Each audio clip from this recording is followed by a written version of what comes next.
তবে 60-এর দশকে সেখানে একটি রহস্যময় পরিত্যক্ত লাইফ বোট দেখতে পাওয়া গিয়েছিল, কিন্তু দ্বীপের কোথাও সেই লাইফ বোট ব্যবহারকারী কাউকে খুঁজে পাওয়া যায়নি। প্রচলিত আছে যে এই দ্বীপের পাশে আরও একটি দ্বীপ ছিল, যদিও তার কোনো অস্তিত্ব বা প্রমাণ মেলেনি। পুরো দ্বীপ বরফে ঢাকা থাকায় এখানে উল্লেখযোগ্য কোনো প্রাণী নেই। বিজ্ঞানীদের ধারণা এখানে কেবল পেঙ্গুইন, সিল আর কয়েক প্রজাতির সামুদ্রিক পাখি থাকতে পারে। 1971 সালে একে প্রকৃতি সংরক্ষিত এলাকা ঘোষণা করা হয়।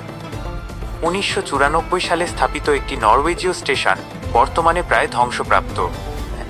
আমার মতামত, ভৌগোলিক তথ্য এবং প্রতিকূল জলবায়ু বিশ্লেষণ করলে বোঝা যায় যে এখানে অতীতে কোনো স্থায়ী মানব সভ্যতা গড়ে ওঠার সম্ভাবনা প্রায় নেই বললেই চলে।